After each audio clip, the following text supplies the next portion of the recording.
Hello everybody, welcome into Watch Me Wednesday. It's been a little while because we had Thanksgiving last week here in the US, and I hope that you all had a wonderful week while I was away, quote unquote. I've got a few things for you today. Today is the second week in the log cabin tutorial series. I'm going to show you how to make an improvisational or wonky log cabin block today. Super simple if you've never done it before. Super simple, a great way to get rid of your scraps from your scrap bucket or bag or basket, whichever you might have. I also have something really super special to show you at the end that I am so over the moon excited about, and I cannot wait to share it with you. It's been in the works for a while. I've given absolutely zero sneak peeks, but something that I think that you will all love, I hope, crossing my fingers. Anyway, I want to show you that too. And one other note I wanted to tell you, I don't know if you saw, but today is my husband and my 31st anniversary. Yep, married 31 years. I love this man more than ever. And we are going to celebrate tonight. So in that vein, I want to get on with the tutorial right away so that I can get through everything I need to. Hit that share button so you can see how to make this wonky or improvisational log cabin and that all your other friends can see it. So now I'm dealing with a new phone here too, so I hope you all can hear me. I'm gonna do, so new technology, I'm gonna swing you down so you can see what I'm doing, and we're gonna get right to it. Okay, so here is what I have been up to. Okay, so what I have in front here is I've kind of lined up my fabric kind of the way I want it to fall inside the block that I have here. And they're really scrap pieces of fabric, just cut really into strips, not any particular size. You'll see that some are thinner than others. Some are thicker. They're not quite, like here's one, like one, they got straight edges, but one's thicker on one end than the other. So it doesn't, there's no rhyme or reason to it, which makes this a really easy, beautiful block to make because it's not about accuracy here. So let me show you what you do first. So I'm kind of keeping my blocks all kind of in this same vein. So I'm keeping all the pinks on one side and all the greens on the other. And I'm using a black kind of as the center block. So basically you're going to start out, and I mean, it doesn't matter what size square you have in the middle, and it doesn't even need to be square. It just needs to have 4 straight edges. Then I'm going to take my second block, and I started off by putting it this way. Now, I'm not lining up the edges because I want kind of like a wonky kind of feel for it. Then I'm going to bring it over to my sewing machine. Now, I do have on here, on my sewing machine, I do have a 1/4 inch presser foot, and I'm going to swing you over here. And again, I'm dealing with the technology here. So I have a 1/4 inch presser foot here, and I've got it threaded with 50 weight Oracle thread. And I'm going to put the 1/4 inch foot along the edge of that pink fabric. And I have it set at a 2.0 stitch. So I'm just going to go ahead and sew along that. Let me make sure my iron is turned on. I want my iron turned on. I have it to the hottest setting. So I'm just going to sew down there. Now you're going to say, well, where's your seam allowance? So this is what it looks like when I sew it on, so you can see that. I'm just going to trim away that black back down to that 1/4 inch.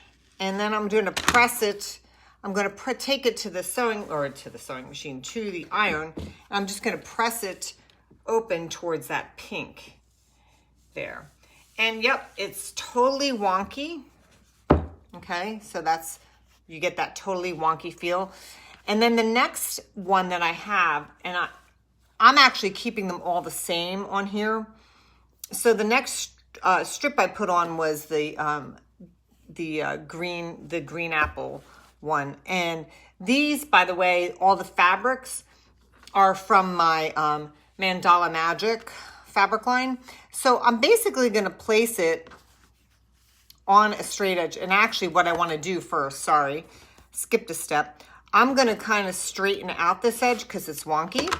And I didn't necessarily make it straight. I did kind of it's kind of on an angle. It's hard to tell, but you'll see once this gets sewn on. Then I'm going to add my next piece up top here. Okay.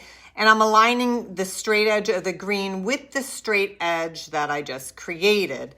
Then I'm going to bring it back to the sewing machine and I'm going to sew along that edge at a 1/4 inch seam. Super easy. And it's just really, you can just, I mean, you don't need, I lined up my fabrics just because I wanted them in a certain order, but they can be completely random if you want. Then you're going to take this back over and you are going to press towards that green. Okay. And we're going to keep going around. So as I have it on here, my next one on this is my lighter green. So I'm gonna, but what I need to do first is I need to trim the green off here and the black into a, you know, I'm gonna kind of, let's see, I'm gonna keep it wonky. I'm gonna keep that black a little wonky, but I wanna make, the idea is to make a straight edge there. And it doesn't have to be square. It doesn't have to be, you know, it could be whatever. So I made it a little wonky. Then I'm going to take my, here's a wonky piece. I'm going to take the straight edge of that wonky piece.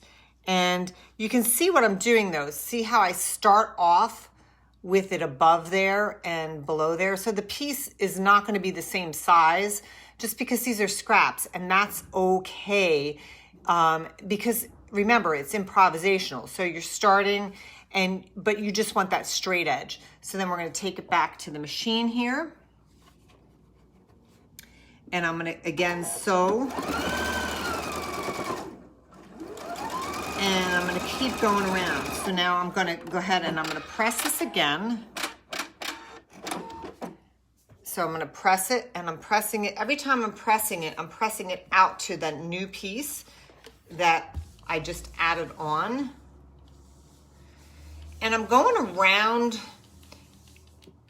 you know, around the square. So the next piece that's going to go on is a pink piece because it's a pink log that goes on. And I have them, like I said, I have them set up in the order that I want them.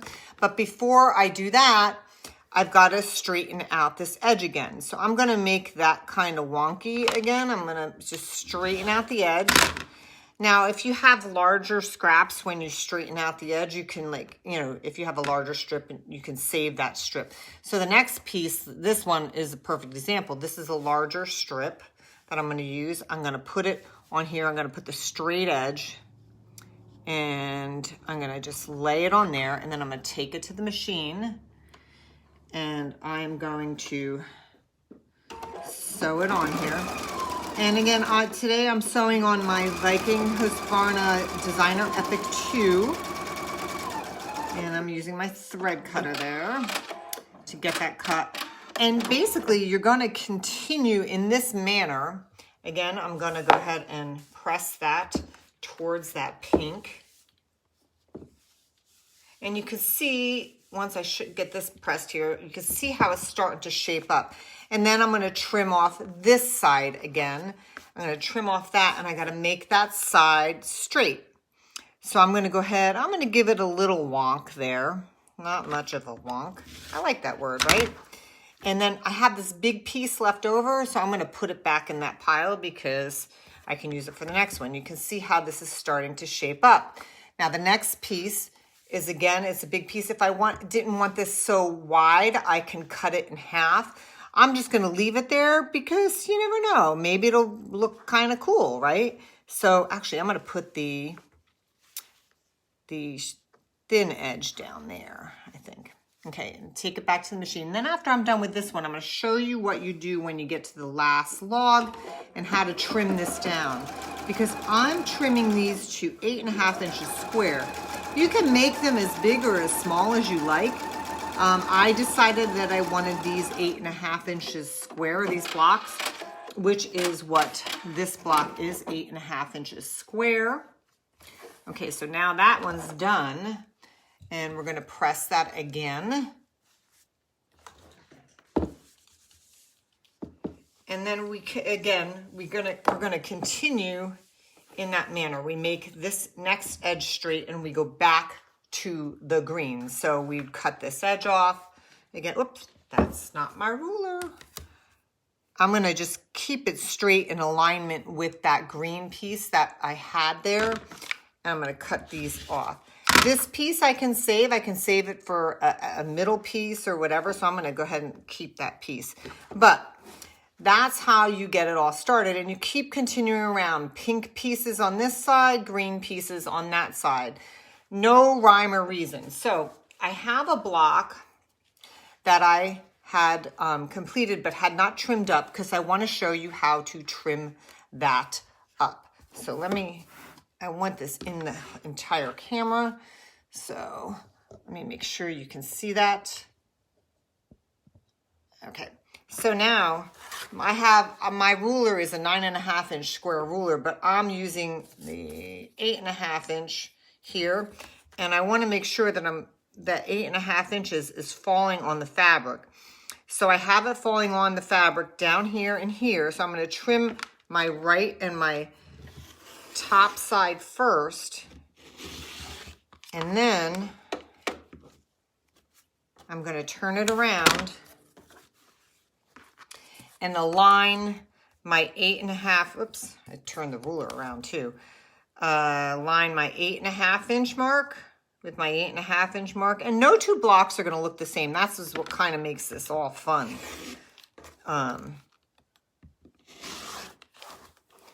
And this is what the second block looks like. So there's my second block, and there is my first block.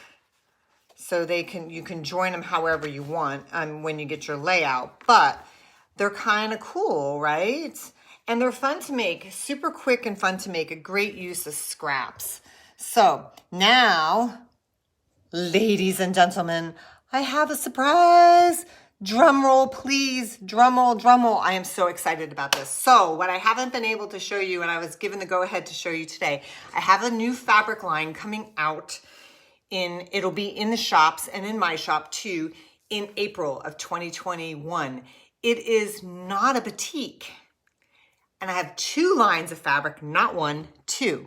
I'm going to show you the first one first, and I've got the sale sheets that the representatives use. If you have a quilt shop nearby and you want to see this there, tell your quilt shops. So the first one is called Color Splash. Do you love it? I love it. So I designed these because, you know, guys, I love color.